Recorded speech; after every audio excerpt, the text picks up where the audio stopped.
Esta fiscalía determinó, lo que provoca que salga de las vías y vuelque.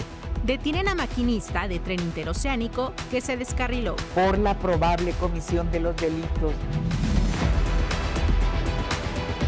Fuga de combustible en Tlahuelilpan alcanza los 12 metros de altura. Detienen a sujeto tras intensa persecución de pipa robada en la México-Pachuca.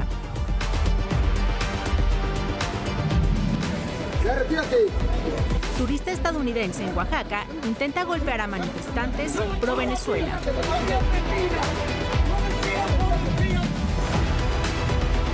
Franeleros agreden a reportera y camarógrafo de Imagen Televisión Puebla.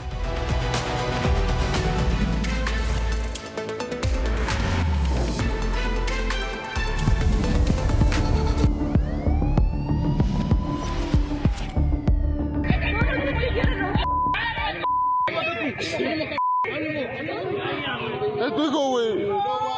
Hijo de su p*** madre. ¿Dónde estaba su p*** madre? Es tu papá. Sí, güey. Ánimo, vato. Ánimo, carajo. Ánimo, güey.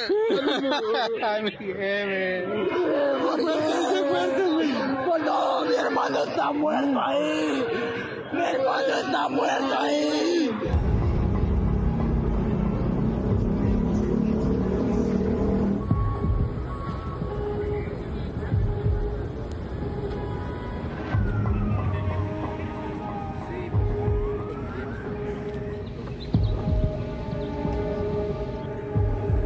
Pues bueno, verdaderamente impresionante. Un enfrentamiento armado y una movilización policíaca se desataron ayer en Zapopan, Jalisco, luego de que 3 sujetos armados atacaran a un empresario y sus 2 escoltas cuando llegaban a una tintorería a bordo de una camioneta. Los hechos ocurrieron en la colonia Jardines del Tepeyac. Durante el enfrentamiento, los escoltas lograron lesionar a 3 atacantes. Uno de ellos murió y los otros 2 están graves. En cuanto al empresario, que fue identificado como Marco, de 35 años, está lesionado pero estable, y sus escoltas también se reportan graves.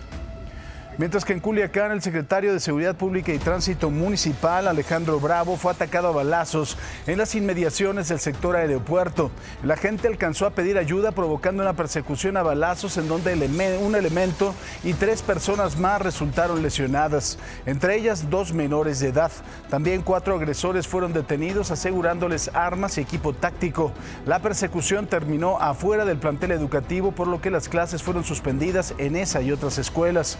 La Secretaría de Seguridad calificó de fundamental la intervención del secretario para salvaguardar a los elementos y retomar el control de la situación.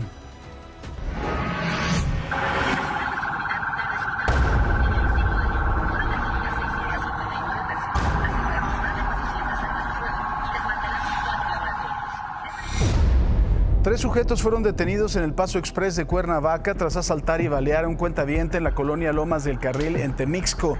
Los hechos ocurrieron la tarde de este martes, cuando los delincuentes interceptaron a la víctima para robarle el dinero y su celular. Al oponer resistencia, el hombre recibió un balazo en el estómago. Paramédicos lo trasladaron de urgencia a un hospital, mientras que en un operativo policíaco se logró dar alcance al vehículo gris en el que huían los agresores, las ratas. Los 3 detenidos ya fueron puestos a disposición de las autoridades para determinar su situación jurídica por el robo y la agresión armada. La Secretaría de Seguridad Ciudadana desplegó un operativo masivo y de proximidad, además de disuasión, en las colonias limítrofes en las alcaldías Cuauhtémoc y Miguel Hidalgo. El dispositivo, encabezado por el secretario Pablo Vázquez, moviliza 400 policías, poco más de 100 vehículos y 2 helicópteros, con el apoyo estratégico de la Marina y de la Guardia Nacional.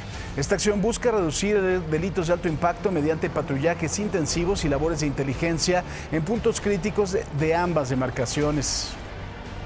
Otra persecución también entre policías y delincuentes ocurrió en la México-Pachuca, a la altura de Tizayuca, en Hidalgo, luego de que fuera reportado el robo de una pipa cargada a la altura del rancho Don Antonio. Elementos de seguridad se desplegaron rápidamente, logrando dar con la unidad. La persecución terminó cuando los policías interceptaron a la unidad en la desviación que lleva al aeropuerto Felipe Ángeles. Ahí fue detenido el presunto ladrón, un chavillo, una rata de 18 años que fue puesta a disposición del Ministerio Público.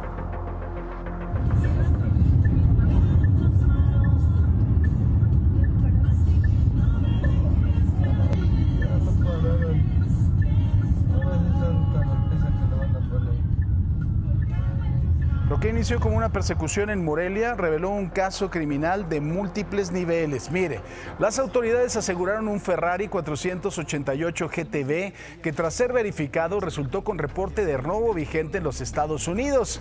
Al inspeccionar el lujoso vehículo, los agentes confirmaron su procedencia ilícita y también hallaron un arma de fuego, piezas arqueológicas de origen nacional.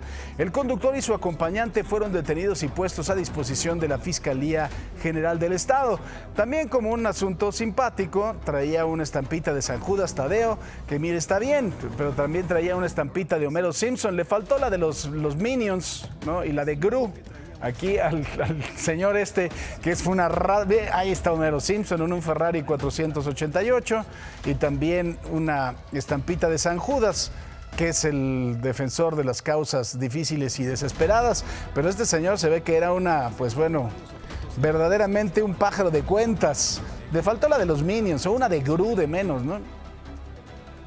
En Escobedo, Nuevo León, un hombre que robó un tráiler desató una persecución y graves daños tras intentar escapar de la policía. Cuando se intentaba incorporar a la avenida Juárez, chocó en contra de 2 postes y señalamientos. Tras 2 intentos fallidos y maniobras en reversa, logró ya seguir su camino. Los hechos fueron grabados por ciudadanos y tras una movilización policíaca, el delincuente abandonó la unidad y huyó a pie sin que hasta ahora haya sido detenido. ¿Y en la patrulla? Ah, se lo va a chingar el otro día. A la vez. Qué menso. ¿Se está escapando, no? Sí, se quiere escapar, pero la llanta no. Ay, Johnny, hazte para atrás, Johnny. Hazte para atrás, Johnny. El Johnny anda ahí de metiche y no se hace para atrás. Pero bueno, y otra más de traileros. Este conductor ignoró la luz roja del semáforo y provocó un choque sobre Eje 6 Sur y Las Torres en la colonia Reforma Ixtlacíhuatl, en Iztacalco. El chofer del tráiler nodriza se echó en reversa y escapó. Las autoridades y los equipos de emergencia llegaron a la zona para atender a las víctimas, que una de ellas quedó prensada. En Monterrey, la policía detuvo a 2 jóvenes tras intentar asaltar una tienda en la colonia Valle de Santa María. Lo impactante del video es que el cajero del establecimiento no se dejó amedrentar por el asaltante. En la grabación se observa un hombre que ingresa al local y es atendido con normalidad. Sin embargo, la rata saca un arma de fuego, pide el dinero de la caja registradora y el comerciante reacciona de inmediato. Encaró al delincuente obligándolo a retroceder. Horas después, la Secretaría de Seguridad Pública Municipal de Pesquería informó sobre la detención de 2 personas por su probable participación en robos con violencia cometidos en tiendas de conveniencia. Dame la caja, no tengo. Dame la caja, no tengo. Dame la caja, te digo en serio. No estoy jugando mal. Dame la caja. Mira, güey, si le vas a callar, dice que el vaso como quieres te va a quemar, güey. Ah,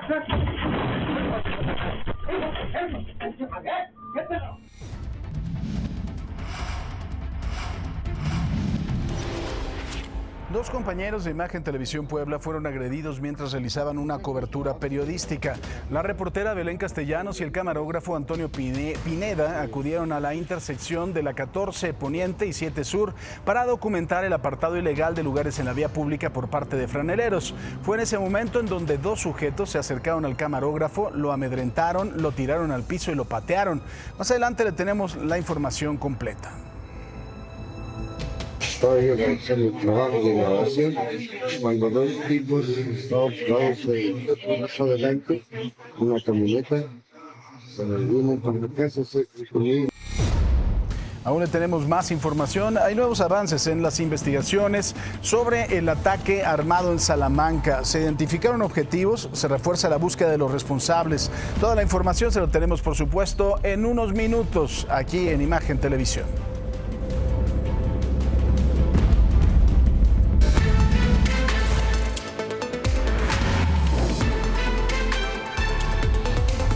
Mira, A casi un mes de la tragedia del tren interoceánico en Oaxaca, en donde murieron 14 personas, la Fiscalía General de la República presentó su primer informe tras el análisis de las cajas negras. Su titular, Ernestina Godoy, informó que el exceso de velocidad se perfila como la causa del descarrilamiento. Detalló que hubo tramos de rectas en donde la máquina iba a una velocidad de 111 kilómetros por hora, en donde la velocidad permitida era de 70 kilómetros por hora. Y en el caso de la curva en donde se dio el accidente, detectaron un exceso de velocidad de 15 kilómetros.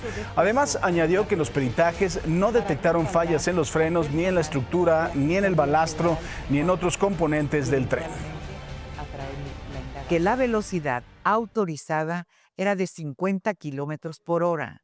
Sin embargo, el tren viajaba a 65 kilómetros por hora, de acuerdo con los registros de la caja negra. No se encontraron elementos con fallas que pudieran poner en riesgo la operación del tren.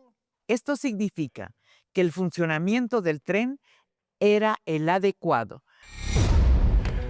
Ernestina Godoy también informó que por estos hechos fue detenido Felipe de Jesús, el maquinista del tren interoceánico, quien está acusado de los delitos de homicidio culposo y lesiones culposas. Detalló que su aprehensión se llevó a cabo el pasado lunes en su domicilio en Palenque, Chiapas. Y miren, más información, una mujer protagonizó un altercado vial en el Boulevard Valsequillo tras maniobrar de forma imprudente y provocó un choque y el bloqueo de la circulación. Según testigos y videos difundidos en redes sociales, la conductora huyó del sitio poniendo en riesgo a los peatones durante su escape. El afectado logró seguirla hasta un domicilio particular. Sin embargo, al intentar reclamar los daños, fue recibido con agresiones físicas por parte de un sujeto que salió en defensa de la mujer. Hasta el momento, las autoridades no han reportado detenciones, pero los reportes ciudadanos buscan presionar para que se cubran los gastos del vehículo dañado. Un policía vial de Aguascalientes fue detenido por presuntamente encerrar a su esposa en su domicilio. De acuerdo con el reporte, tras una discusión, el oficial, que se encontraba de vacaciones, soldó la puerta al infeliz para que la víctima no pudiera escapar.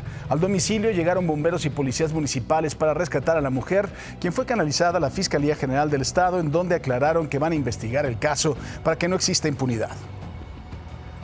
En relación a los servidores públicos, por supuesto, pues no va a haber impunidad, ni mucho menos cuando se trate de delitos contra las mujeres, ¿no? En relación a este tema, es un llamado también a todas las víctimas, porque a veces pareciera que porque los generadores de violencia pues probablemente tienen una función, una responsabilidad, habrá impunidad. Claro que en Aguascalientes no.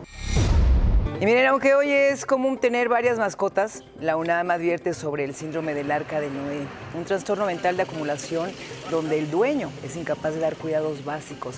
Especialmente, y especialistas explican que bajo la falsa creencia de estarlos salvando, las personas mantienen a los animales en hacinamiento, con hambre, entre suciedad.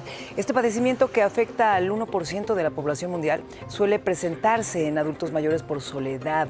No es un gesto de amor, sino una patología clínica que requiere atención psicológica y apoyo social también para proteger tanto a la persona como a los animales.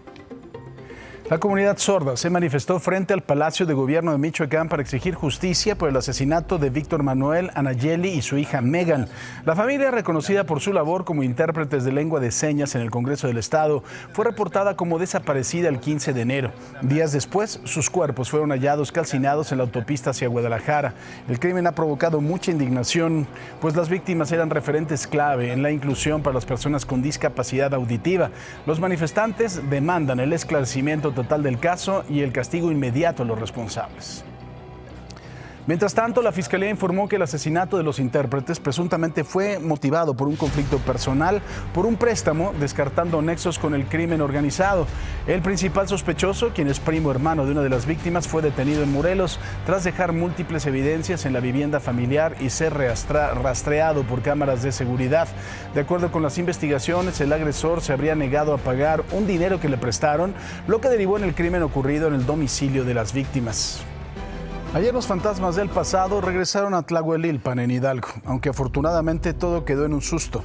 Casi a las 11 de la mañana, trabajadores de Pemex estaban reparando una toma clandestina en un predio de cultivos, cuando se rompió una válvula que provocó una fuga de combustible que alcanzó hasta los 15 metros de altura. Al lugar llegaron policías municipales, estatales, guardias nacionales y más personal de Pemex. Después de algunas horas lograron sellar la válvula y como medida de precaución desalojaron 3 escuelas cercanas. Y fíjense nada más, esta fuga se registró a tan solo 5 minutos del lugar en donde murieron 137 personas el 18 de enero del 2019, cuando recogían combustible precisamente de una toma clandestina que se había roto. Ayer le dimos a conocer que Pemex había suspendido el envío de un cargamento de petróleos a Cuba, el cual estaba programado por este mes. La información fue publicada por la agencia Bloomberg. Sobre esto, la presidenta Sheinbaum, sin desmentir lo publicado, dijo que la cancelación o la continuidad de los envíos de petróleo a Cuba es una decisión soberana de México y no está sujeta a presiones externas.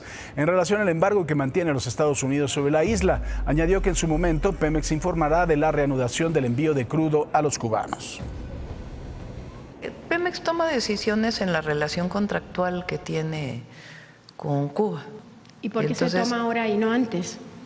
Pues así como durante un tiempo no se envió y después sí se envió y otro tiempo no se envió y sí se envió.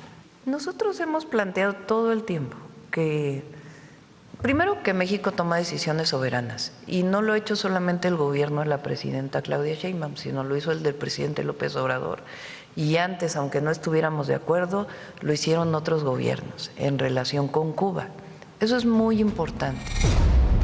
En su conferencia matutina, la presidenta también tocó el tema de las camionetas blindadas de los ministros de la Corte. Presentó una lista de 59 beneficios no oficiales y prestaciones que recibían los ministros pasados, que ya fueron cancelados por la actual administración, así como 90 que están en proceso de ser eliminados.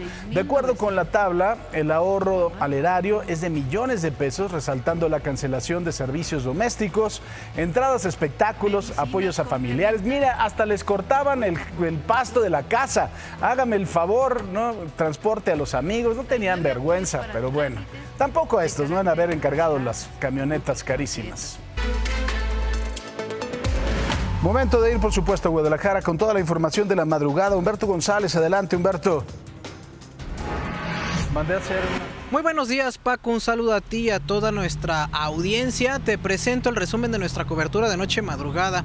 Iniciamos el recorrido nocturno en López Mateos, a la altura de San José del Tajo, en dirección a Tlajomulco de Zúñiga, donde una patrulla de la policía vial que estaba resguardando un accidente fue embestida por una unidad de transporte particular que era tipo Sprinter, tipo van.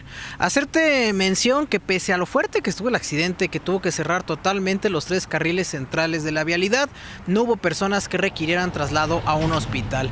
Solamente se valoraron a 3 que estaban dentro de esta unidad de transporte particular, y comentarte que los oficiales que estaban resguardando el accidente de alcance que momentos antes había ocurrido salieron ilesos, pero su patrulla lamentablemente terminó para la chatarra. De ahí nos trasladamos al municipio de Tlaquepaque, y es que en la colonia El Tapatío, sujetos armados ingresaron a un domicilio, amarraron al habitante de una casa, lo emplayaron con cinta adhesiva y plásticos, y después se llevaron su camioneta, una camioneta blanca de modelo reciente. Aunque se armó un operativo para dar con los causantes, pues la policía tlaquepaquense no ha brindado mayor información sobre este hecho. Solamente llegaron, atendieron al afectado y después se retiraron al decirle de que fuera por sus propios medios a buscar atención médica y a la Fiscalía del Estado a levantar una denuncia. Paco, aquí el reporte. El que te agradezco mucho. De Guadalajara nos vamos a Monterrey. Sara Soberano. Sara, buenos días. Gracias, Francisco. ¿Qué tal? Muy buenos días. Te saludamos con gusto. En la cámara mi compañero Gerardo Flores y una servidora estuvimos al pendiente durante esta guardia nocturna en la que de nueva cuenta se registró un hecho violento de alto impacto. Y es que en el municipio de Guadalupe se registró una ejecución más. Dicho ataque armado ocurrió sobre la avenida Mixcoac en su cruce con la calle Beta Grande, en los límites de las colonias Cañada Blanca y Josefa Sosaya. En dicho punto, la víctima mortal, que iba a bordo de un vehículo compacto, fue sorprendido por los presuntos sicarios que, según algunos testigos, indicaron que iban a bordo de una moto, le cerraron el camino y activaron sus armas. Tras el ataque, huyeron del lugar y arribaron elementos de la policía municipal. Ante la escena, solicitaron la presencia de paramédicos quienes confirmaron que este hombre ya no contaba con signos vitales.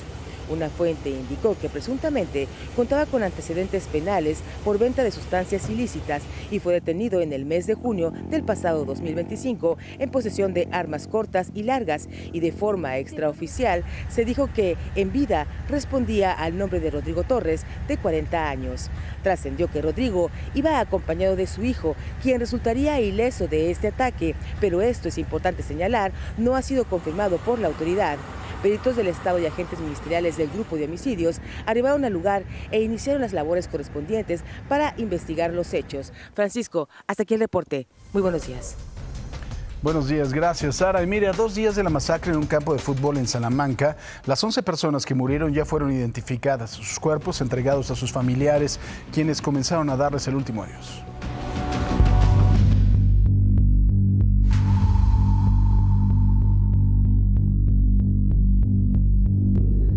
Entre llanto, dolor, gritos de impotencia, indignación y clamor de justicia, fueron despedidas las víctimas mortales de la masacre ocurrida la tarde del domingo en Loma de Flores, municipio de Salamanca.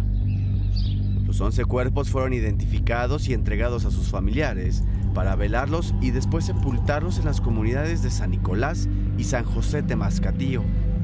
Uno de los sepelios fue el de Martín Puya, de 30 años, quien era empleado de una empacadora de alimentos agrícolas en Irapuato. Sus amigos siempre lo recordarán como una persona deportista y amante del fútbol. Muy deportista, muy deportista. Su hermano también lo conoció. Toda su familia era muy deportistas, todos ellos. Su papá, tenían ahí todo el deporte, se dedicaban al trabajo y el día domingo al deporte.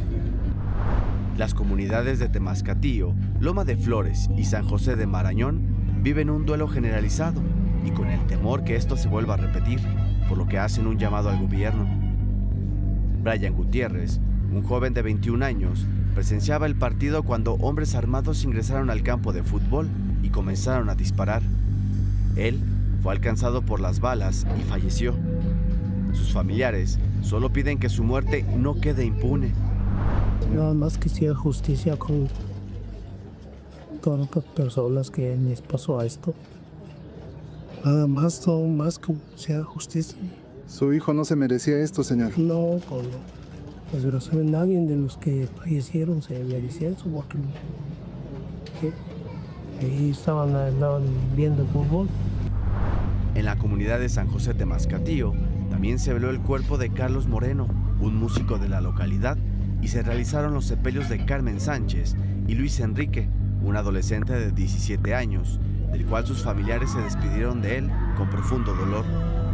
Ay, no te quiero dejar aquí solito, mi amor. De las 6 personas que resultaron lesionadas, 2 se mantienen hospitalizadas. Cabe mencionar que el nombre del supuesto líder criminal por el que iba el comando armado no figura entre la lista de fallecidos.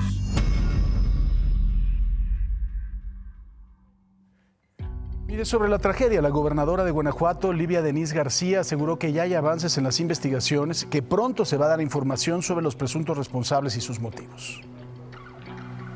Puntualmente, la Fiscalía del Estado nos ha compartido el fiscal avances claros en las líneas de investigación y muy pronto pues podremos estar dando a conocer pues cuáles fueron los hechos, las motivaciones y sobre todo pues que haya justicia para las familias.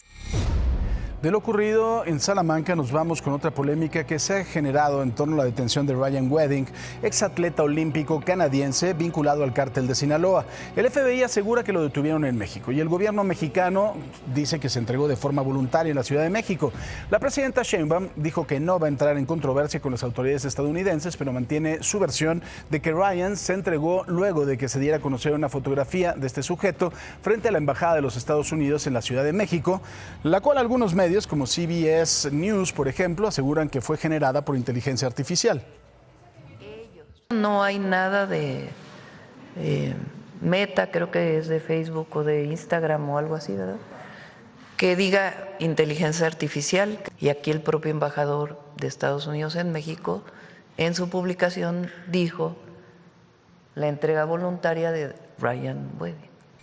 Y mire, precisamente este es el comunicado del embajador de los Estados Unidos en México, Ronald Johnson, que cita a la presidencia, en donde se precisa en el título la entrega voluntaria de Ryan Wedding y la cooperación Estados Unidos-México.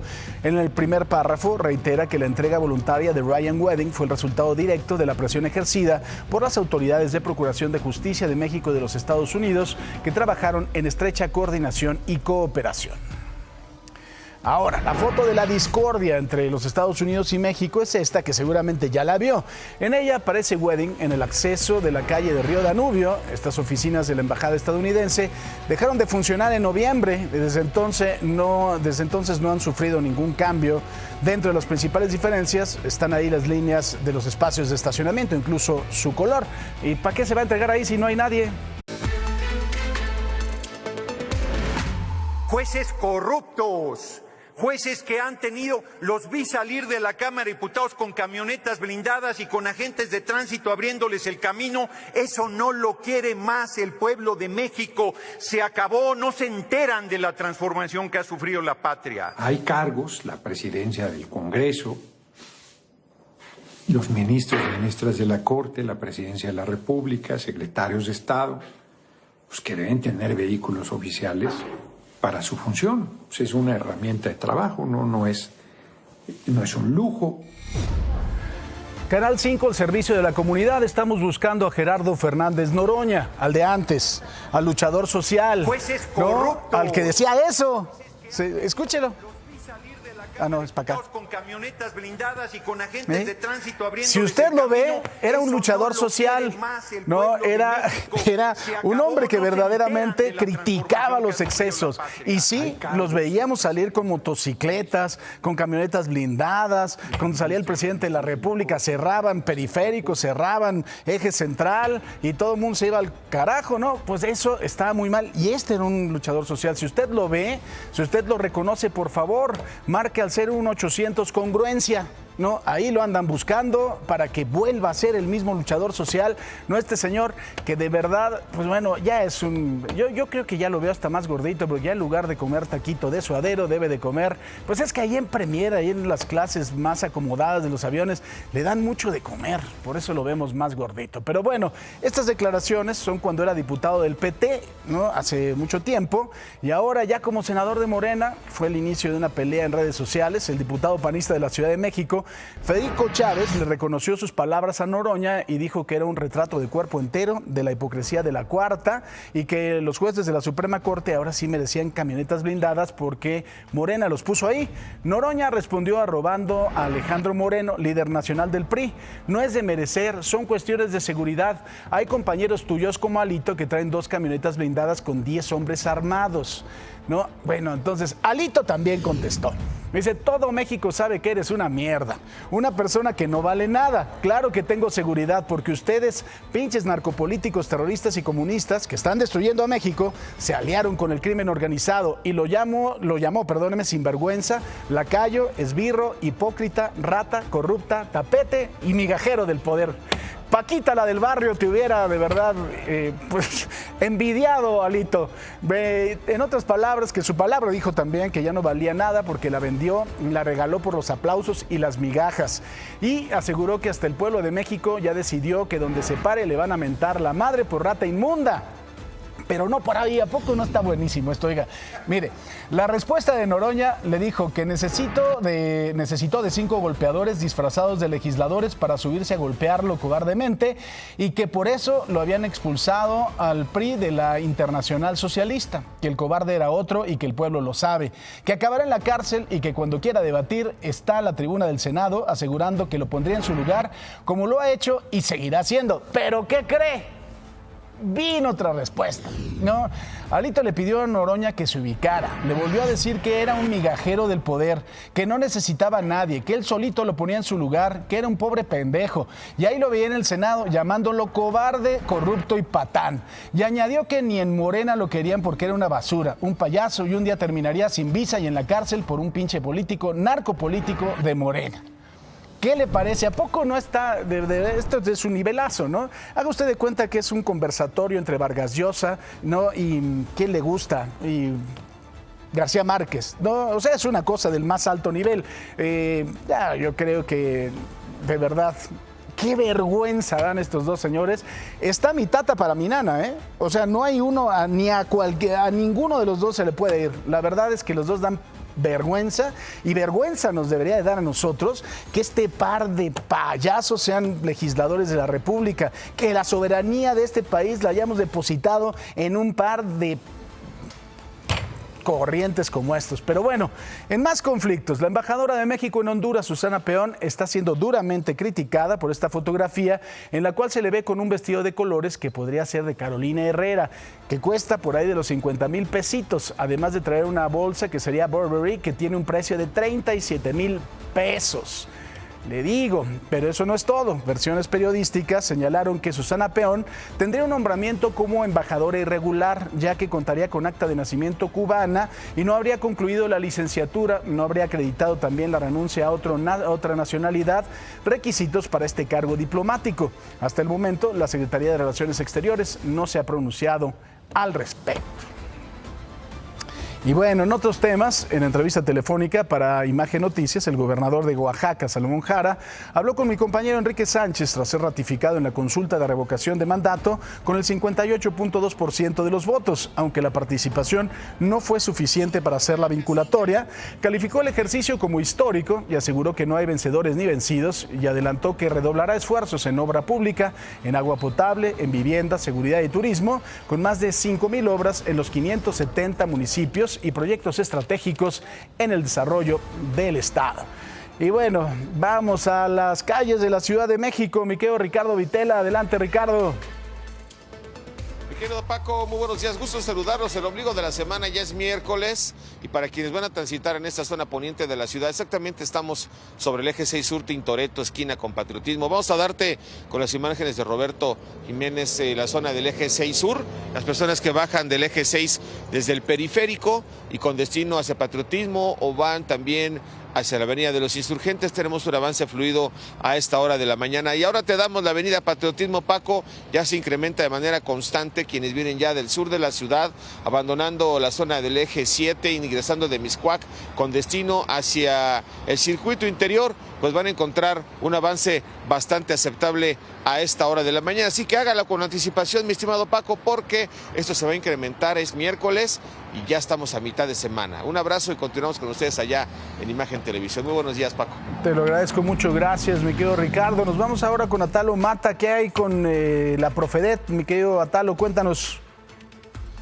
Paco, buenos días. Pues a todos los trabajadores, un anuncio para ellos, quienes generalmente acuden a las oficinas de la Profedet, de la Procuraduría Federal de la Defensa del Trabajo, y que pues buscan una solución o resolución de conflictos, también alguna mediación, una conciliación.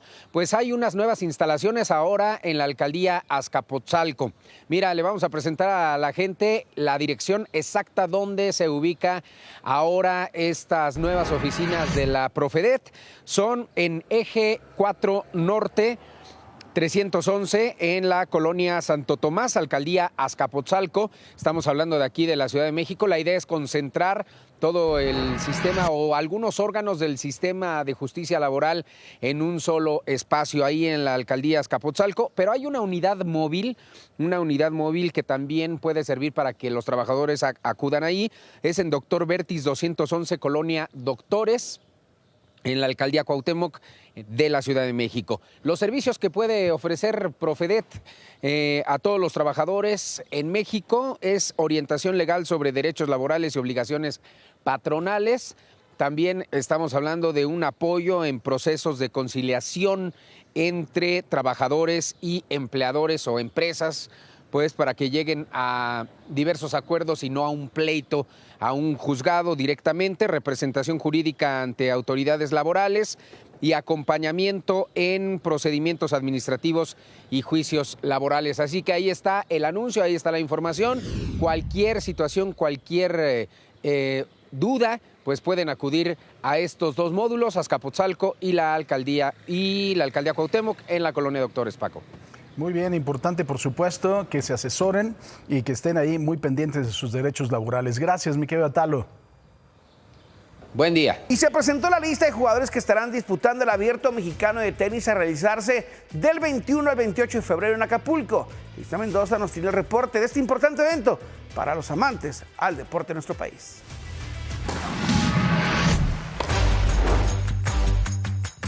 Cartelera de lujo la que nos espera en el Abierto Mexicano de Tenis, a celebrarse del 21 al 28 de febrero en Acapulco. El alemán Alexander Zverev, el italiano Lorenzo Musetti, el australiano Alex de Minaur y el estadounidense Ben Shelton. Figuras que harán de esta edición un éxito, así lo dejó ver Álvaro Falla, director del Abierto Mexicano. Estar viendo que dio este resultado es donde uno dice valió la pena el esfuerzo, porque tienes que viajar y ir a visitar varios países en varios escenarios, tener muchas reuniones y lograr que finalmente se consolide lo que estamos viendo. La bolsa será de $2.700.000 y figuras como Casper Ruud y Grigor Dimitrov también estarán presentes en un Abierto Mexicano con novedades. Pese a que no quisiera volver a vivir una situación como la que vivimos con el Otis o con la pandemia o estas cosas que han pasado, pues hemos sobrevivido a ellas y eso es una muestra de lo sólido que es hoy por hoy el equipo de Mextenis y lo que trae a México. Respecto a la actividad de mexicano, Rodrigo Pacheco llegará al Abierto Mexicano con la segunda Wild Card y competirá tanto en el individual como en el dobles. Hasta aquí la información deportiva, más adelante mucho más. Vamos con Quique Villanueva. ¿Qué nos dice el Metrobús? Así es, mi querido Robert, ¿qué dice el transporte público en la capital? Tenemos un servicio regular en las 7 líneas del Metrobús, así es que puede aprovecharlo. En cuanto al metro, estamos esperando que nos den el gráfico de demora, señores del metro, la gente lo necesita. Mientras tanto, le cuento que están pidiendo que apaguen los ventiladores porque están muy fríos los vagones, sobre todo en la línea 3, y además están pidiendo que en el metro San Juan de Letrán haya vigilancia porque las entradas están sin vigilancia y también están reportando a una persona que les está pidiendo dinero y que si no los agrede. Y también piden que estén funcionando las escaleras eléctricas, sobre todo en la estación Aquiles Cerdán. Hasta aquí la información de la limusina naranja. Vamos ahora con Mona. Escuchen esto, la Ciudad de México se colocó en el cuarto lugar de suicidios a nivel nacional con 493 casos ocurridos durante 2025, solamente por debajo del Estado de México, Jalisco, Chihuahua. Los casos se detectaron principalmente en mujeres de 15 a 19 años, hombres de 20 a 24 años de edad. Sin embargo, el gobierno capitalino detalló que el año pasado se logró la detección y prevención de 75 casos de riesgo de suicidio gracias a la estrategia Vida Plena, Corazón Contento. Y adoptar hábitos saludables puede marcar la diferencia, en verdad, entre vivir con diabetes o prevenirla a tiempo. El secretario de Salud, David Krsenovich, llamó a la población a tomar medidas desde ahora para reducir hasta en un 60% el riesgo de desarrollar esta enfermedad. Aclaró que no es un destino inevitable sufrir complicaciones como ceguera, amputaciones. Destacó que una alimentación balanceada, un buen descanso, controles médicos ayudan completamente a prevenirla. Miren esto, un super jitomate mexicano podría ayudar a enfrentar la sequía y la falta de agua.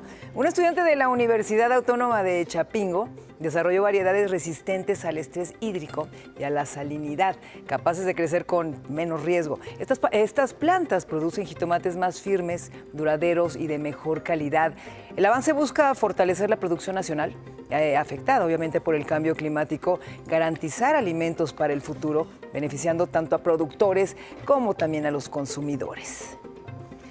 Y cambiando de tema, el escritor regiomontano David Toscana ganó el premio Alfaguara de novela por El Ejército Ciego, una historia inspirada en una masacre del siglo XI, cuando el emperador bizantino Basilio II ordenó cegar a 15,000 soldados búlgaros. De acuerdo con el reporte, el jurado reconoció el potencial simbólico de la obra y la mirada crítica de Toscana sobre la violencia y el poder también. Se espera que la novela llegue a las librerías el próximo 26 de marzo. Le tenemos un resumen de información. La presidenta Claudia Sheinbaum encabezó una reunión clave en Palacio Nacional con la gobernadora del Banco de México, Victoria Rodríguez Ceja, y directivos de la Asociación de Bancos de México. Acompañada por el secretario de Hacienda, Edgar Amador, la mandataria abordó las perspectivas económicas del país para los próximos meses. El encuentro realizado tras su conferencia matutina refuerza el diálogo entre el gobierno federal y el sector financiero para así garantizar la estabilidad económica nacional. También la presidenta Claudia Sheinbaum anunció una inversión superior a los 11.500 millones de pesos para adquirir 816 equipos médicos de alta especialidad como tomógrafos, resonadores y aceleradores lineales para el cáncer. Esta compra, realizada directamente con fabricantes mediante subastas inversas, beneficiarán a pacientes del IMSS, ISSSTE, IMSS Bienestar y Pemex. La mandataria destacó que el objetivo es garantizar tecnología de punta para todos, sin importar su condición económica, fortaleciendo así la atención en 26 estados del país. Con una inversión de 390 millones de pesos, el gobierno de la Ciudad de México iniciará en marzo la construcción de la Universidad de las Artes en la zona de Tlaxcuaque. La institución tendrá capacidad para 4,000 estudiantes y ofrecerá 19 licenciaturas sin examen de admisión. El complejo, que estará conectado al nuevo Parque Elevado de Tlalpan, busca democratizar la cultura y atender la alta demanda de formación artística en la capital. Se espera que las clases inicien a principios de 2027.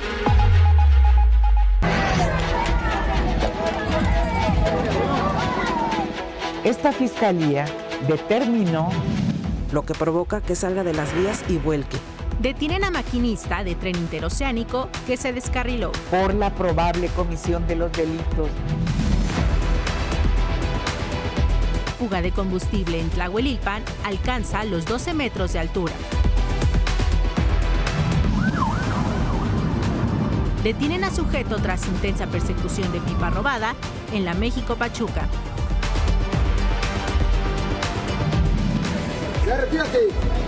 Turista estadounidense en Oaxaca intenta golpear a manifestantes pro Venezuela.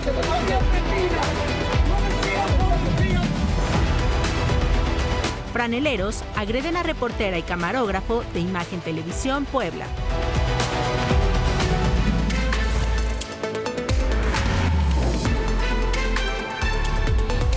Mira, casi un mes de la tragedia del tren interoceánico en Oaxaca, en donde murieron 14 personas, la Fiscalía General de la República presentó su primer informe tras el análisis de las cajas negras. Su titular, Ernestina Godoy, informó que el exceso de velocidad se perfila como la causa del descarrilamiento. Detalló que hubo tramos de rectas en donde la máquina iba a una velocidad de 111 kilómetros por hora, en donde la velocidad permitida es de 70. En el caso de la curva en donde se registró el accidente, detectaron un exceso de velocidad de 15 kilómetros. Además, añadió que los peritajes no detectaron fallas en los frenos ni en la estructura, en el balastro o cualquier otro componente.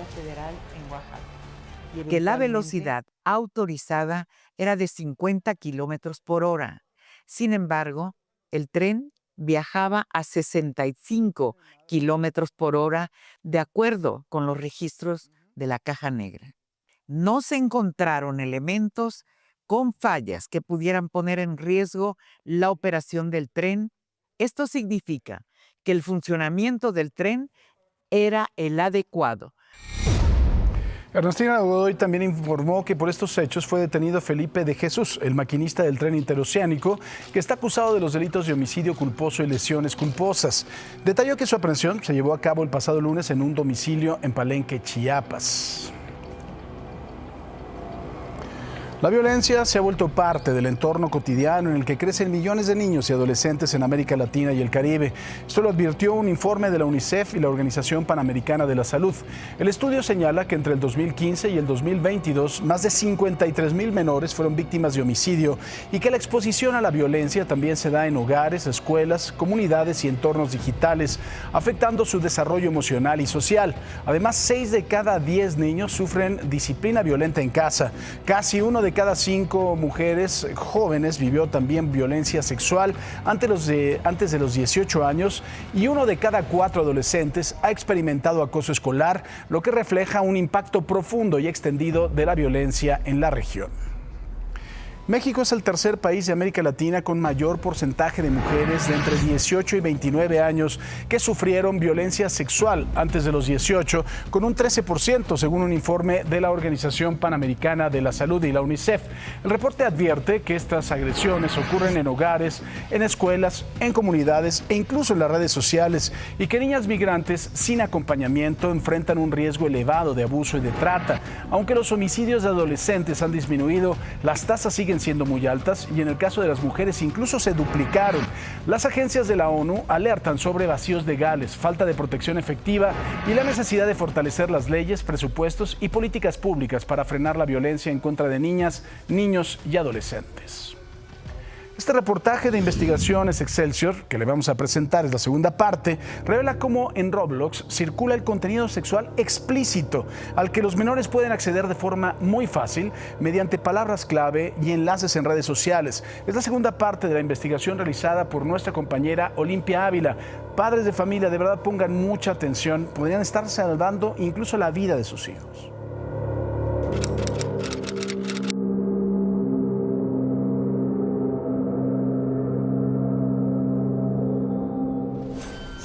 Llegaban a decirme que querían probar qué tipos de juegos pues más explícitos o más sexuales, en donde literalmente se veían escenas sexuales. Obviamente si ponen los juegos así tal cual, se los quitan o se los tumban, entonces hay ciertas palabras que se deben buscar para encontrar estos juegos y ciertos pasos que hay que seguir para encontrarlos.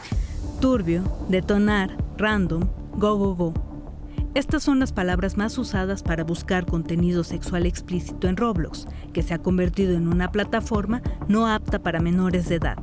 En Roblox, cualquier usuario puede crear sus propios juegos o experiencias. Sin embargo, esta posibilidad abre la puerta a contenidos sexuales que escapan de las regulaciones. Y de hecho los papás dicen, qué maravilla Roblox porque hace que mi hijo sea creativo. Claro, están pensando en cómo piensa su hijo, pero no están pensando en cómo piensan los ciberpederastas que están utilizando esos juegos para llegar a los niños, ¿no?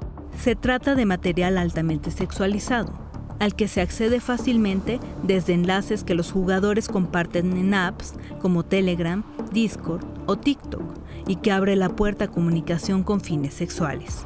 Las palabras que utilizan a la hora de meterte en plataformas como TikTok, buscar estos juegos turbios de Roblox y literal sale una lista larga, incluso instrucciones con videos de cómo entrar a estos juegos. Investigaciones Excelsior creó una cuenta en Roblox como si fuera una niña de 13 años, con nombre de usuario Romy 2026-5. En TikTok hicimos una búsqueda de juegos turbios en Roblox y fácilmente obtuvimos una clave para acceder a una experiencia con contenido para mayores de edad, donde los avatares se transforman de forma hipersexualizada, aparecen desnudos y tienen habilitados movimientos para simular sexo, con chat abierto donde los usuarios buscan gente para llevar estas actividades a la vida real.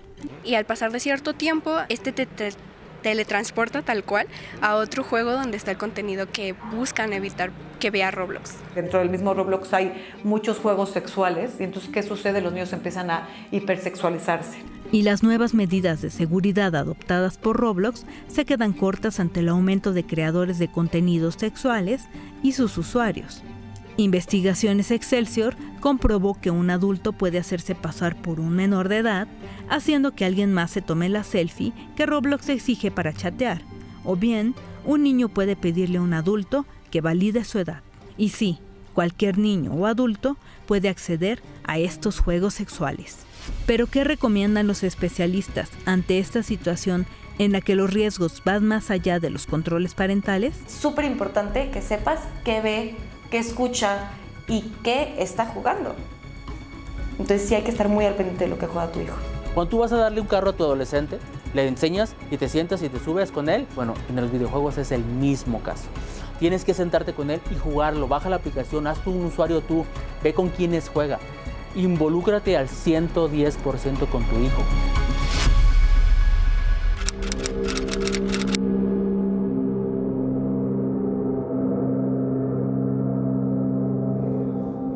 Ahora escuche este caso. 3 adolescentes de Jalisco lograron escapar de un centro de entrenamiento criminal en Sinaloa tras ser reclutados mediante engaños en TikTok. Los jóvenes, atraídos por falsas ofertas, sueldos altos, fueron rescatados y entregados a sus familias en Guadalajara tras recibir atención médica y psicológica. La Fiscalía de Jalisco mantiene la investigación abierta para identificar al grupo responsable y hace un llamado urgente a los padres para supervisar la actividad digital de sus hijos y evitar estos engaños en las redes. Oiga, ¿usted sabe lo que es un conversatorio de esos de gran nivel? Ubica a Noam Chomsky y también a Michel Foucault. Yo creo que uno de los más impresionantes de la historia fue este que mantuvieron estos dos grandes intelectuales del siglo XX, que fue en octubre de 1971 en la Universidad Técnica de Eindhoven, en Países Bajos, moderado por el filósofo holandés Fons Elders, y se emitió en la televisión en noviembre de ese mismo año, en 1971. Hablaron sobre la justicia y el poder. Era una conversación verdaderamente de altura y se lo traigo aquí a colación porque vamos a presentarle una conversación más o menos de la misma altura. Una pelea entre Alito y Noroña. Dos grandes filósofos, dos pilares de la cultura mexicana, bueno, mexicana no, mundial, universal. Vean nada más. Jueces corruptos, jueces que los vi salir de la Cámara de Diputados con camionetas blindadas y con agentes de tránsito abriéndoles el camino. Eso no lo quiere más el pueblo de México. Se acabó, no se enteran de la transformación que ha sufrido la patria. Hay cargos, la presidencia del Congreso, los ministros y ministras de la Corte, la presidencia de la República, secretarios de Estado, pues que deben tener vehículos oficiales para su función. Pues es una herramienta de trabajo, no es un lujo. Canal 5, el servicio de la comunidad, anda buscando al señor Gerardo Fernández Noroña, el luchador social, este que tenemos aquí, este que está usted viendo, este que se molestaba en las injusticias, que se molestaba porque el Estado Mayor cerraba calles, porque pues de alguna forma iba en contra de los ciudadanos. Lo andamos buscando. Si usted lo encuentra, marque 01800 congruencia para que podamos encontrarlo, por favor. Esto es lo que declaraba cuando era diputado del PT. Pero ahora en el 2024 ya como senador de Morena, pues ¿qué le puedo yo decir? Finalmente usted lo está escuchando, ¿no? Ya es un socialista converso, ¿no? Y además de todo, yo quiero nada más que vea ¿en qué derivó todo esto? Después de estas declaraciones, el diputado del PAN de la Ciudad de México, Federico Chávez, le recordó estas palabras a Noroña. Le dijo que era un retrato de cuerpo entero de la hipocresía de la cuarta y que los jueces de la Suprema ahora sí merecían camionetas porque Morena los puso ahí. Noroña respondió arrobando a Alito Moreno, al líder nacional del PRI. No es de merecer, son cuestiones de seguridad. Hay compañeros tuyos como Alito que traen 2 camionetas blindadas con 10 hombres armados. ¿Qué cree? Pues este otro faro del conocimiento nacional le contestó, obviamente, ¿no? Alito. Y le dijo, todo México sabe que eres una mierda, que no vales nada. Claro que tengo seguridad, porque ustedes, pinches narcopolíticos, terroristas y comunistas que están destruyendo a México, se aliaron con el crimen organizado. Y lo llamó sinvergüenza, lacayo, esbirro, hipócrita, rata, corrupta, tapete y migajero del poder. Paquita, sal de ese cuerpo. Que su palabra no valía nada, que ya la vendió, que la regaló por aplausos y migajas. Ya hasta aseguró que el pueblo de México decidió que donde se pare le mentarán la madre por rata inmunda. Le digo que estaba...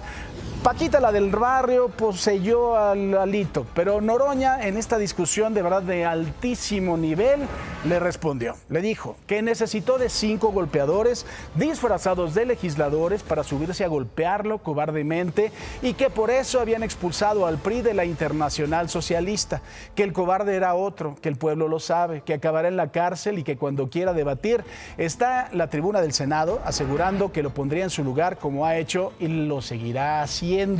¿Qué cree? No terminó ahí el asunto, de verdad que es como una telenovela. Alito le pidió a Noroña que se ubique, le volvió a decir que era un migajero del poder y que no necesitaba a nadie, que él solito lo ponía en su lugar, que era un pobre pendejo, que lo veía en el Senado, lo llamó cobarde, corrupto y patán, y añadió que ni en Morena lo querían porque era una basura, un payaso y un día terminaría sin visa y en la cárcel por ser un pinche narcopolítico de Morena. Imagínense nada más qué nivelazo. No, a mí me daría mucha risa, ¿no? Porque parece que estamos viendo algún Big Brother, que estamos viendo la casa de los Arnosos, lo que usted me quiera decir, ¿no? O sea, parece de verdad que estamos viendo una discusión entre dos personajes de otro nivel. No, son senadores de la República. La soberanía del país la hemos depositado en este par de patanes, en este par de pelados, en este par de maleducados, en este par de ignorantes. Ahí está la soberanía nacional, en este par de imbéciles, ¿no? Nos representan en el Senado, nos representa y va a Francia a viajar. O sea, el señor que se va en primera clase no tiene clase ni siquiera para contestar. Y el otro, por supuesto, ¿no? Está mi tata para mi nana, un par de patanes.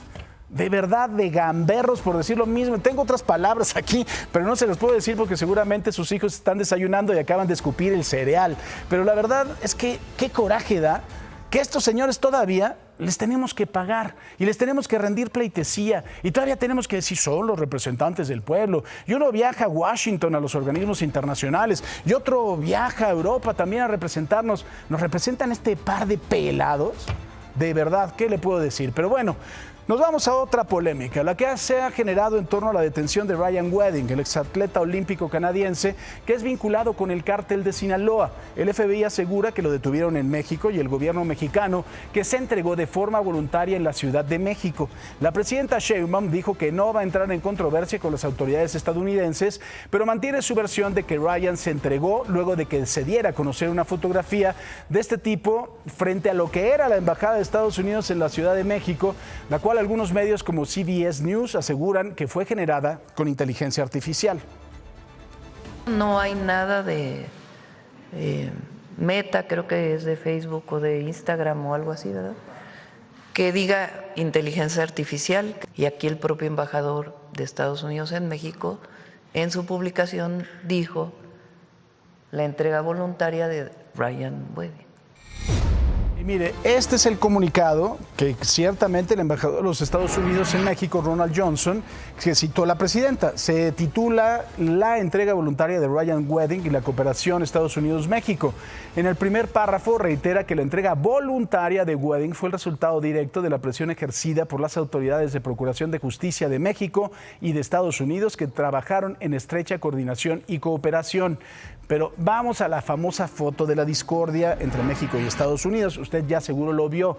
En ella está Wedding en el acceso de la calle Río Danubio. Estas oficinas de la embajada estadounidense ya dejaron de funcionar desde noviembre y no han sufrido ningún cambio. Dentro de las principales diferencias están las líneas de los espacios para el estacionamiento, incluso en su color. También la jardinera es distinta. Detrás del exatleta se ve un letrero que ya no está. Las lámparas tampoco son iguales e incluso hay una marquesina que no cubre todo el edificio y no existe la fachada de cristal. ¿Y para qué habrá ido ahí si ya no? Yo creo que debe haber tocado y le dijeron, no, ya no hay nadie, ¿no? Hey, hello. Y le dijeron, nobody home. Vamos a hacer una pausa y volvemos con más. No se vaya, por favor.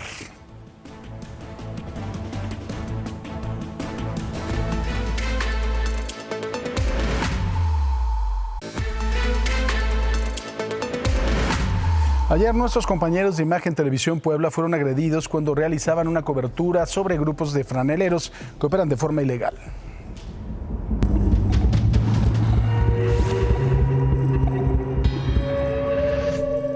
Estaba yo realizando el trabajo de grabación cuando dos tipos estaban parados más adelante, una camioneta, vienen por mi casa, conmigo.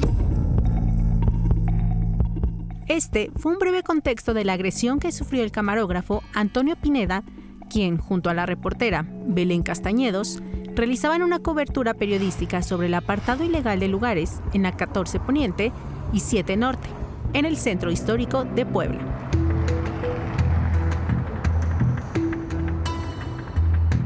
De acuerdo con el periodista Juan Carlos Valerio, un grupo de hombres franeleros golpearon a Antonio, lo tiraron al suelo y lo patearon. Además, rompieron y robaron su cámara de video, la cual, horas más tarde, fue recuperada por las autoridades con daños, mientras que la reportera resultó ilesa. Al lugar, llegaron las autoridades para dar atención a las víctimas y resguardar la zona. sin que hasta el momento haya algún detenido. De acuerdo con medios y periodistas locales, el responsable de esta golpiza es Federico López Flores, el Fede, líder de la agrupación de vendedores ambulantes Fuerza 2000, y quien también ha sido señalado de delitos como extorsión y homicidio, que a pesar de que ha sido detenido 4 veces, al día de hoy se encuentra en libertad. Sin embargo, hasta el momento las autoridades no han confirmado su vinculación con este caso. Tras estos hechos, el gobierno de Puebla condenó la agresión y aseguró que la Dirección de Atención de Agravios a Periodistas ya investiga lo ocurrido.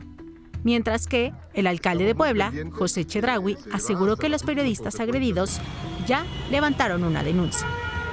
Estamos muy pendientes, se va hasta las últimas consecuencias en contra de quien sea responsable. Tenemos identificados a varias personas y vamos a ir en contra de las personas. Ya la Fiscalía tiene los datos, no vamos a detenernos y no se permite ninguna manera de agresión, tanto a la gente de comunicación como a cualquier ciudadano. Y las autoridades de salud confirmaron el fallecimiento de una persona en Michoacán debido a complicaciones por sarampión, marcando ya el primer deceso en México durante este año. Hasta el corte del 23 de enero, el estado suma 19 casos confirmados, lo que arroja una tasa de letalidad local de 5.26%.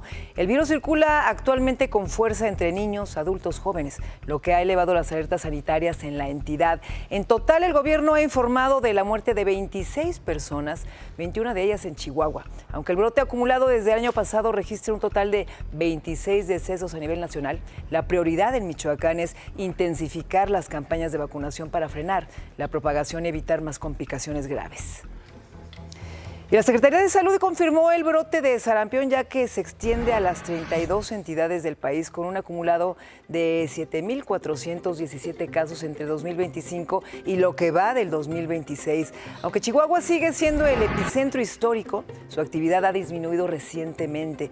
En lo que va de enero, Jalisco se ha convertido en el estado con más nuevos casos, seguido de Chiapas y Sinaloa.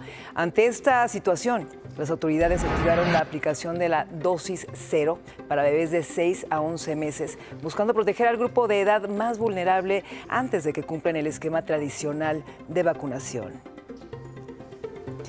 Y mientras tanto, Aguascalientes suma 5 casos de sarampión derivados de un contagio importado por una menor. Esto debido a la colindancia con Jalisco. Las autoridades estatales por eso reforzaron la vigilancia y la vacunación gratuita en todos los centros de salud para prevenir un brote mayor.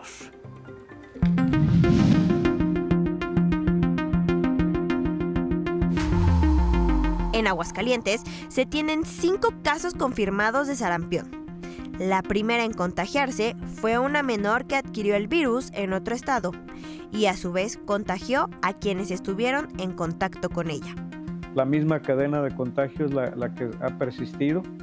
Tenemos el caso de la niña, de la mamá, de un médico que revisó a la niña, de una enfermera del consultorio y de su bebé que estaba en el consultorio. Aguascalientes se encuentra en una situación de mayor prevención debido a su cercanía con Jalisco, segundo estado con el mayor número de casos. ¿Qué es lo que nos preocupa? Los niños pequeñitos, entre 0 y 4 años, que es un grupo que está en casa, que no lo tenemos identificado y que recurrimos y necesitamos que los papás pues estén en esta alerta. Las autoridades han intensificado la campaña de vacunación contra el sarampión. Hay biológico suficiente. Hicimos un pedido de 20,000 dosis más. En los centros de salud se aplica la vacuna de manera gratuita para así proteger a niños y adultos. Más que nada quiero que esté bien y no le pase nada, que no lo contagie ni porque va a guardería. Resulta que un trabajador mío a sus hijos les dio sarampión y entonces me preocupé porque tengo nietos y le hablé con mi doctora y me dijo que es importante que también como adultos nos pongamos a vacunar. Esta campaña ha dejado al descubierto que muchos niños tenían atrasados sus esquemas de vacunación, sobre todo aquellos nacidos durante la pandemia, donde de cada 100 pacientes, el 50% presenta rezago. Nos hemos topado con muchas cartillas de niños que, híjole, están bien atrasados, rezagados con sus vacunas. Ahorita lo que estamos haciendo, les estamos recuperando las más que se puedan. Hay algunas que ya no se les pueden dar por edad, pero sí les estamos aprovechando y estamos completando su esquema que estaba incompleto. Las autoridades hicieron un llamado a la población para acudir a los centros de salud. Y tras confirmarse 2 nuevos casos en adolescentes de Santiago Tilapa, los servicios de salud de Oaxaca activaron un cerco sanitario para frenar los contagios. Estos se suman a 3 menores que enfermaron previamente y las autoridades señalaron que ninguno de los pacientes estaba vacunado, aunque ya todos fueron dados de alta sin complicaciones graves. Como medida preventiva, se autorizó aplicar la vacuna desde los 6 meses de edad y se reforzó la coordinación con Puebla y con Guerrero. El Estado garantizó el abasto total de la vacuna triple viral e hizo un llamado a adultos para actualizar sus esquemas de inmunización.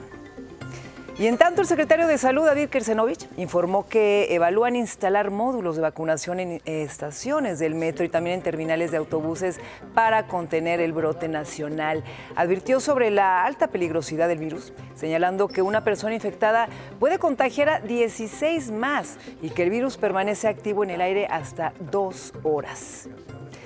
Y también la Organización Mundial de la Salud retiró a España la categoría de país libre de sarampión, lo cual ostentaba desde el 2016, tras confirmar que se ha restablecido la transmisión endémica del virus.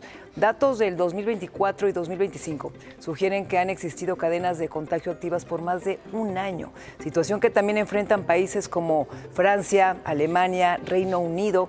Ante este retroceso, Sanidad reforzará la vigilancia y también la cobertura de la segunda dosis de la vacuna triple vírica, que actualmente está por debajo del 95% recomendado. El objetivo es evitar que casos sospechosos pasen desapercibidos y proteger también a los grupos más vulnerables para intentar recuperar el estatus de eliminación. Y miren, el sarampión se manifiesta inicialmente con síntomas similares a los de un resfriado fuerte, pero evoluciona rápidamente. La señal de alerta temprana más distintiva son las manchas de Koplik, que aparecen como pequeños puntos blancos con centro blanco azulado sobre una base roja dentro de la boca, específicamente en la cara interna de las mejillas. Posteriormente se presentan los síntomas clásicos del virus como fiebre alta, tos persistente, secreción nasal, conjuntivitis. Así que insistimos en que la vacunación es la principal herramienta de prevención. Por favor, estén pendientes de qué síntomas tienen con el sarampión y tengan, por favor, sus consecuencias ante esto.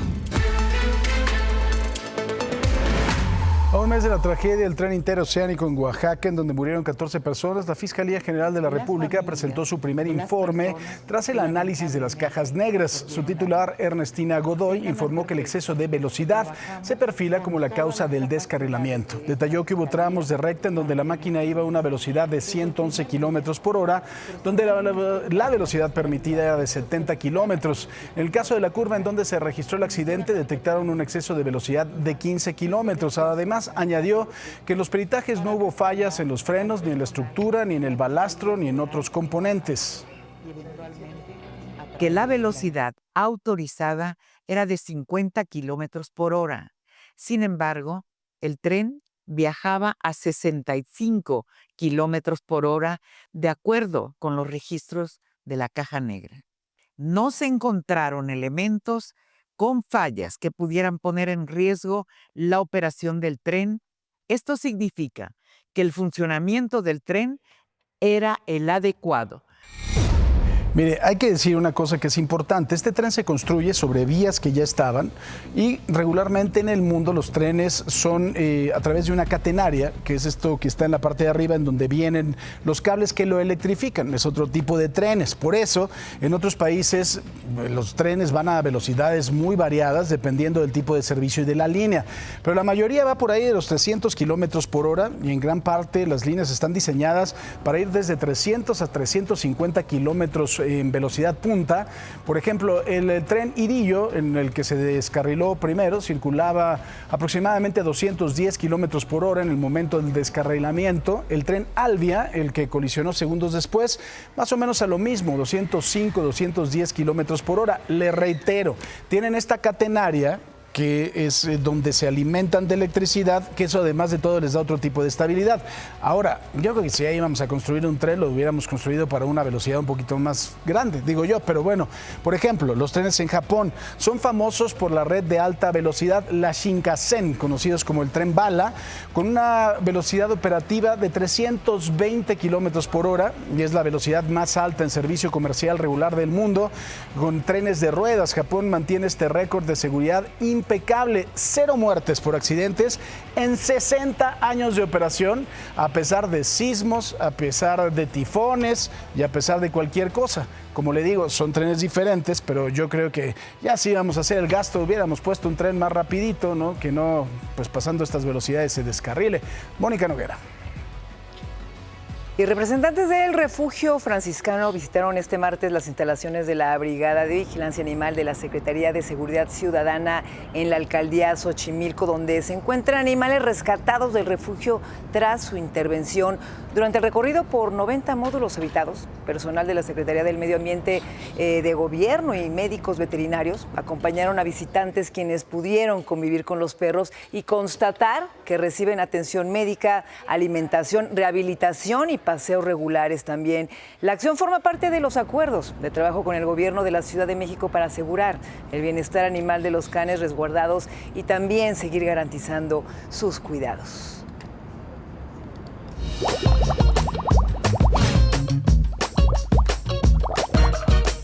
Qué importante es promover esta cultura de adopción, que cada vez haya, por favor, menos perritos en la calle sufriendo. Y por eso aquí todos los miércoles les traemos opciones para que adopten. Y está con nosotros, ya les había presentado a Donna, y ahí está el famosísimo Canelo y también Luis Ricardo González de Taxi Animalista, porque nos está haciendo favor de traer estos pequeños para platicarnos su historia. Cuéntanos, ¿cómo estás? Bienvenido, gracias. Hola, buenos días. Muchas gracias por invitarnos. Gracias a ti. A ver, primero platícanos de Canelo. Bueno, Canelo, fue una situación que íbamos por un rescate de otro perrito, no lo encontramos y encontramos este Canelito muy mal, en condiciones de, ¿cómo se llama? De desnutrición, claro. Golpeado, y pues decidimos apoyarlo y aquí está con nosotros ya recuperado y ya en busca de un hogar. ¿Cuántos años tiene? Él tiene 4 años. Ah, y ya es como un mix de boxer, o es un boxer, es ¿no? como En cruza realidad. de boxer. Ajá. Es energía alta, le gusta mucho correr, Convive es muy sociable, convive con cualquier animal, pero sí tiene mucha energía. Ah, eso es importante, muy importante que tenerlo en cuenta, porque luego estos perritos son los que requieren salir a correr, a jugar, si no hacen destrozos. Y Donna, al contrario, es súper tranquila. Cuéntanos su historia. Ella igual era una perrita de la calle, vivía con una manada, era una perrita pues más o menos feral, no se dejaba agarrar. Después ya la ayudamos porque necesitaba esterilizar, tenía muchas camadas, nos la reportaron, la ayudamos y ya está con nosotros. Ella tiene 7 años y hasta el momento no ha encontrado hogar, pero es energía baja, es muy sociable, muy tranquila, muy obediente. Muy cariñosa, no saben, ven cómo me tiene ya el pantalón, porque se me acurruca bien hermosa. Oye, platícanos de tu proyecto, porque ahorita platicando fuera del aire, tiene 30 perros en su casa, todos rescatados en busca de un hogar, y ustedes solos como familia están haciendo esto. ¿Qué es esto de Taxi Animalista?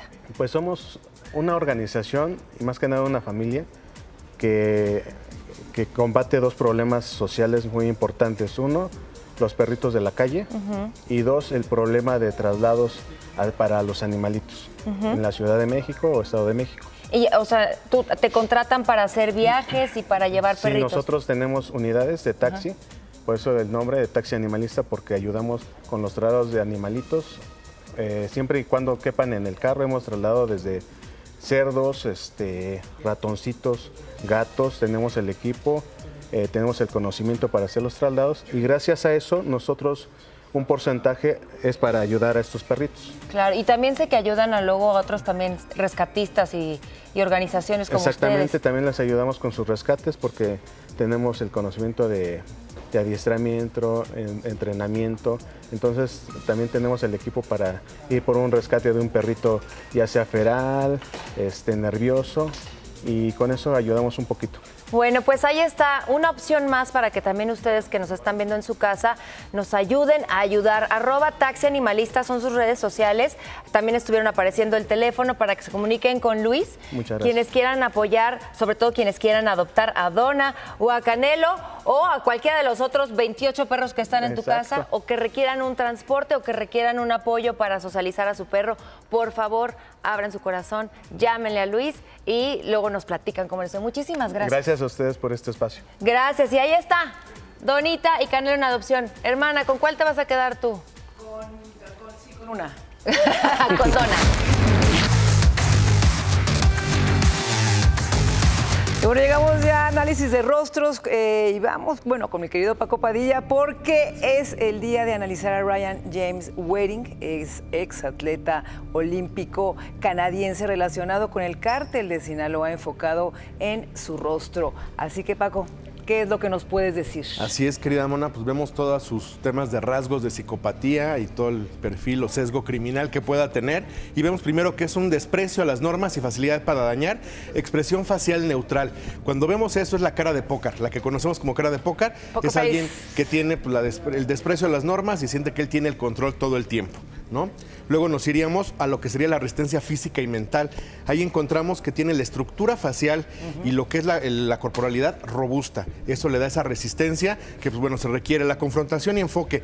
Párpados desarrollados, se ven como caídos y es donde tiene la confrontación y enfoque. El encanto superficial y manipulación lo vemos en las cejas definidas y en la mirada directa, de apariencia sincera, pero pues bueno, sabemos que no era sincero porque pues, hay incluso Pero hablas de apariencia homicidios. sincera, estamos hablando de 17 cargos. Sí, exactamente. Vemos que tiene una mirada muy confrontativa y directa, pero pues bueno, finalmente para el mal, ¿no? El lado oscuro de la fuerza. Ambición desmedida y adaptación estratégica. Esa mandíbula y mentón tan desarrollados, cuando tienes los dos, tienes esa adaptación que es como la resiliencia, pero en sentido negativo. La autoridad y presencia. Vemos que siempre tenía cabello o vello facial, la barba definida, y eso le da esa autoridad y esa presencia, y eso buscaba yo creo que todo el tiempo. Luego vemos que tiene la aspiración y necesidad de dominio. Los tatuajes también nos hablan, y aquí vemos que el tatuaje que tenía con el rasgo de león es justamente eso, ¿no? Simbolizar y querer generar esa presencia en ese sentido.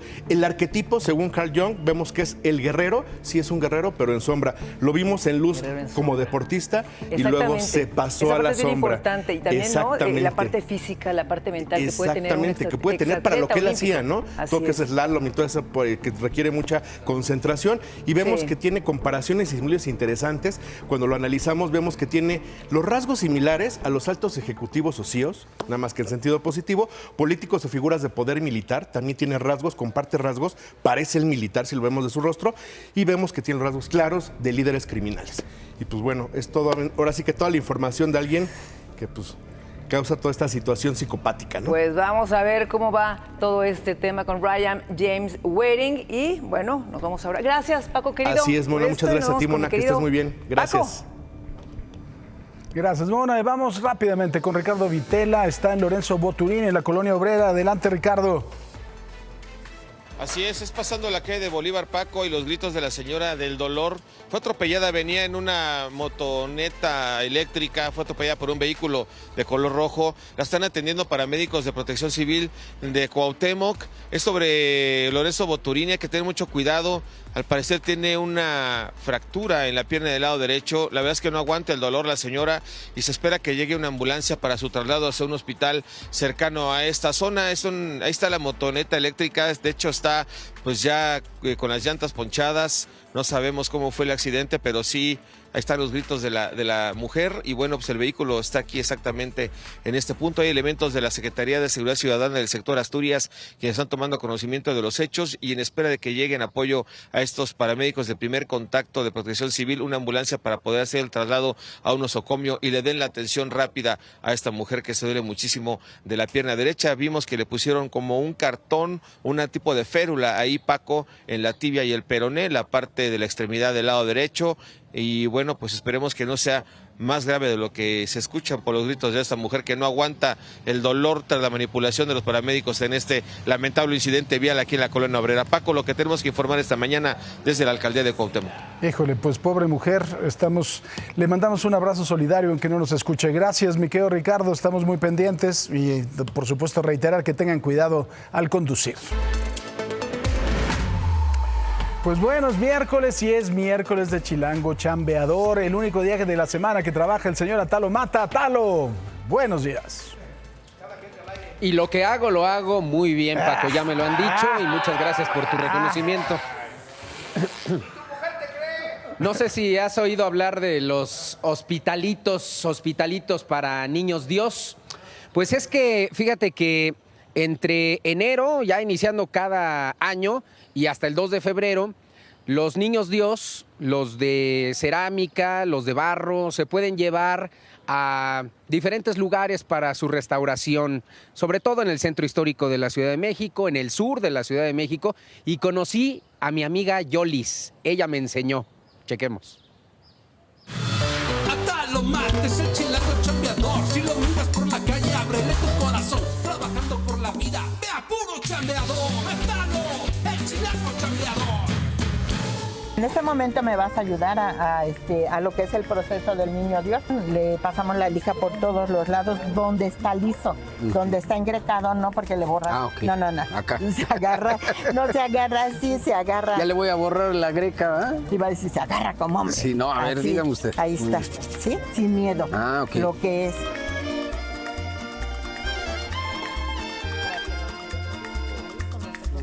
Nunca ha habido un accidente así de que se nos cae y se quiebra todo. Sí, pues como todo. Pues ¿cómo voy, Yolis? Pues ahí ¿Voy la aprendiendo lleva. bien? Pues ahí para no saber, pues está muy bien. Pues para no saber está bien. Ahorita vamos a llevar al proceso de pintado. Sí. Son lacas Lacas automotivas con las que pintan los carros. El testiner. Se prepara la pintura y se le pone un poquito de matiz. Ya está lista la laca. Que se deshaga. Cuando le paso para atrás sale más, cuando le paso para adelante sale menos. Lo agarramos, lo arreglamos del cuello y de toda la espalda. Bien, adelante. Muy bien. Entonces para mostrarle ahí a la cámara el lapicero que entra aquí, ¿verdad? Sí. Ok. No va así, pero uno se las ingenia. No va ¿Sí así, o no? pero... Fuerte, bien macizo. Sin miedo. Sí.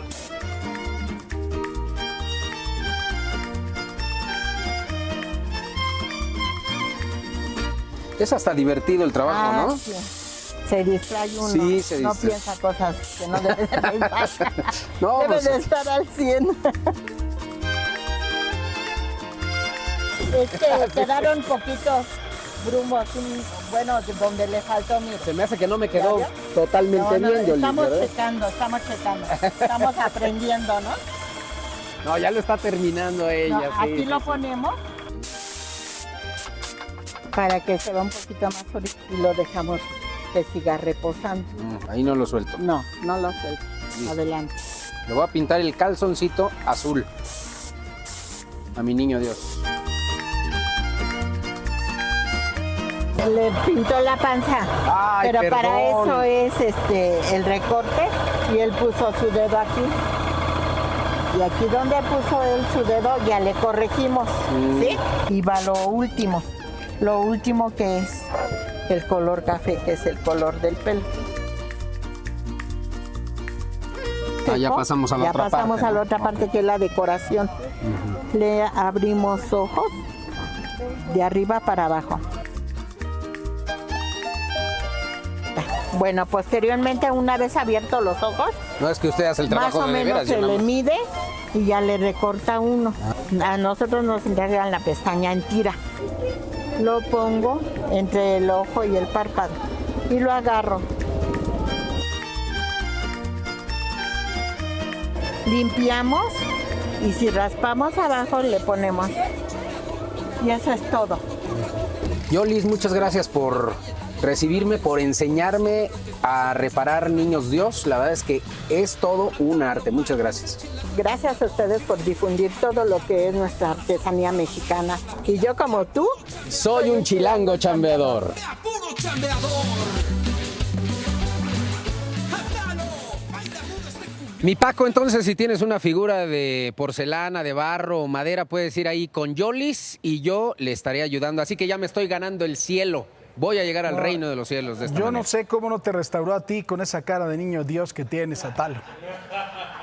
Sí, soy todo un bebé. Me han dicho que tengo cara de bebé y pues lo agradezco, ¿no? Sí. Eres una cosa impresionante, Atalo. Vamos a vestirte, pero para el día de la Candelaria. Bueno, con mis tamales que me debes, no se me olvida, no se me olvida. Muy bien, gracias, señora Atalo Mata. Mi Paco, un abrazo fuerte. Otro para ti, por supuesto, y otra mujer que tiene cara de niño Dios también es Paola Rojas. Pau, buenos días. Pues en todo caso, igual que Atalo, cara de bebé, pero restaurable. Sí, somos candidatos para ir con la señora chilanga chambeadora. Paco, ¿cómo estás hoy? Buenos días. Bien, con el gusto de saludarte siempre. Oye, pues atentos a esto que dijo la Fiscalía General en torno finalmente al descarrilamiento del tren interoceánico, que iba a exceso de velocidad y esa fue la causa.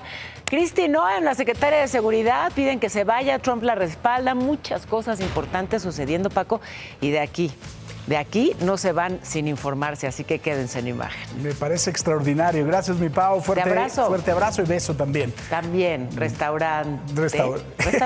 Restaurador, sí. Sí, restaurante al que vamos después. Eso, a unos tequilas. No, es muy temprano. Gracias, Pau. Buenos días. Enrique Villanueva, Quique.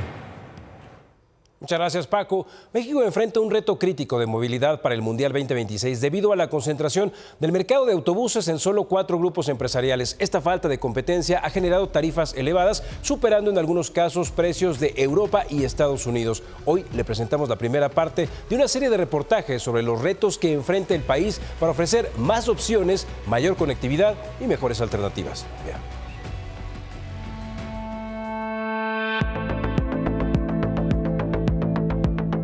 Con la llegada de más de 5.5 millones de visitantes al país con motivo del Mundial de Fútbol, deberá abrirse el mercado de autotransporte de pasajeros en autobús para tener más opciones para los viajeros.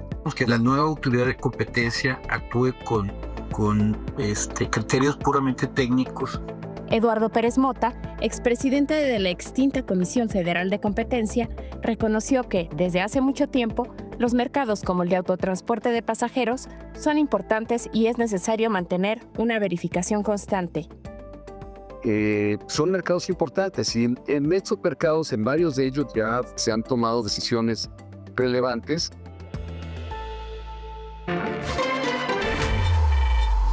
A ver, yo no sé usted cómo haya sentido este invierno. A mí me parece que está de lo más irregular, sin duda, y creo que es también pues ha sido general, ¿no?, en todo el mundo.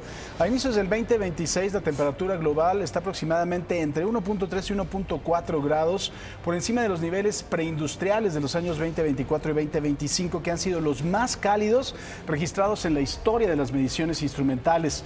Entre los impactos ya observables están las olas de calor más frecuentes e intensas y prolongadas, lluvias extremas alternadas con sequías más largas y severas. No sé ustedes cómo lo han sentido, pero creo que, bueno, hasta la Ciudad de México, ¿no?, nos hemos inundado más que nunca. Los fenómenos meteorológicos en todos lados están verdaderamente muy extraños. Los deshielos de los glaciares, Groenlandia, Antártida. Groenlandia no, porque esa es de Trump, no la toques. Ay, perdóname. Bueno, los glaciares en los Alpes suizos y franceses. No, de Francia no hablamos tampoco. Está bien, no, solo de Mbappé. Sí. Oigan, los recientes incendios forestales impresionantes en California, en Chile, y aquí en México, lo que ha pasado también por el tema de la deforestación, lo que provoca el excesivo uso también de combustible.